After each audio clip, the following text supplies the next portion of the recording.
فبأي آلاء ربكما تكذبان نیکی کر کے بھول جاؤ. وہ افطاری کا وقت ہوتا تھا آج سے 20 سال پہلے، تو ہر شخص اپنے گھر میں جو پکا ہوتا اپنے بیٹے کے ذریعے دوسرے کے گھر میں بھجواتا، شیئر کرتا تھا. آج کیا کرتے ہیں، آرام سے سفرہ لگایا اور اس کی ایک پکچر اتاری اور واٹس ایپ پہ شیئر کر دی. ایسا ہی نا، پہلے جب بھی کوئی کسی سے ملتا تو بچے ہوتے ہیں، ان کو خوشی ہوتی ہے تو جلدی سے وہ لے کے آتا، میں نے یہ ڈگری حاصل کی ہے، میں نے یہ ڈگری حاصل کی ہے، کیونکہ محنت کر کے ڈگری ملتی ہے. اب جو بھی کوئی بڑا آتا ہے نا تو فوراً البم سامنے آ جاتی ہے، میں اس کے ساتھ بیٹھ کے بھی میری پکچر اتری ہے، اس کے ساتھ بھی. یہ سارا چینج ہو گیا ہے، فارمیٹ ہو کے ایسی نئی جو نا وہ سسٹم آ گیا ہے. پہلے لوگ کتے جو ہیں وہ دروازے پہ رکھتے تھے کہ پہلے لوگ دروازوں پہ بندے کھڑے کرتے کہ کتا نہ آ جائے گھر میں، کیونکہ کتا ناپاک ہے نا، تو فرشتے نہیں آئیں گے. اور اب کیا کرتے ہیں، کتا دروازے پہ رہتے کو بندہ نہ اندر آ جائے.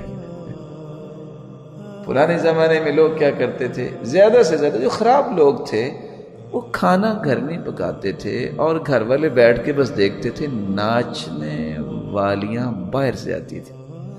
اب کیا ہوتا ہے، کھانا باہر سے آتا اور ناچنے والی گھر والی ہوتی ہے.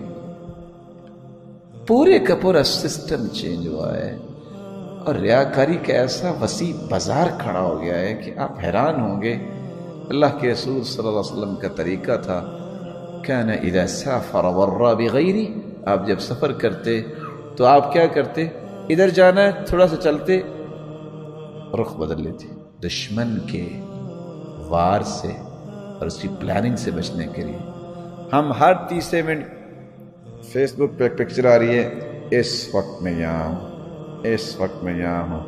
اور بعض جو ہیں کرم اللہ وجوہکم، اللہ آپ کی حفاظت فرمائے، اس وقت میں وضو کر رہا ہوں اور ساتھ نیچے لکھا ہوتا ہے بس میں ابھی ہی واش روم سے نکلا ہوں. اب یہ بھی کوئی معلومات ہے دینے کی؟ اتنا حریص انسان ہو گیا ہے. اللہ تعالیٰ ایسے حرص سے بچائے.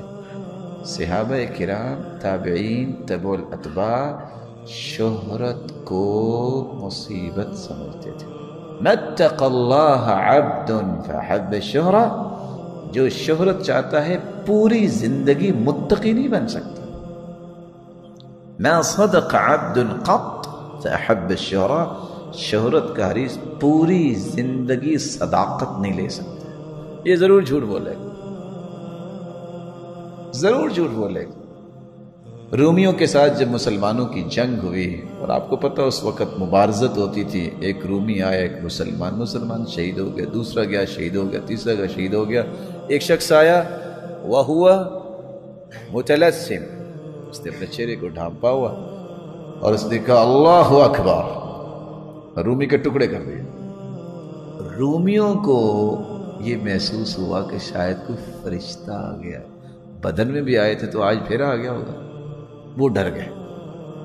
مسلمان بھی پریشان کہ یہ بندہ کون ہے جس نے منٹ نہیں لگایا اور رومی جو ہے اس کے ٹکڑے کر دیے ہیں. جلدی سے جو بھاگے، کون ہے؟ ان میں سے ایک عمر بھی تھا.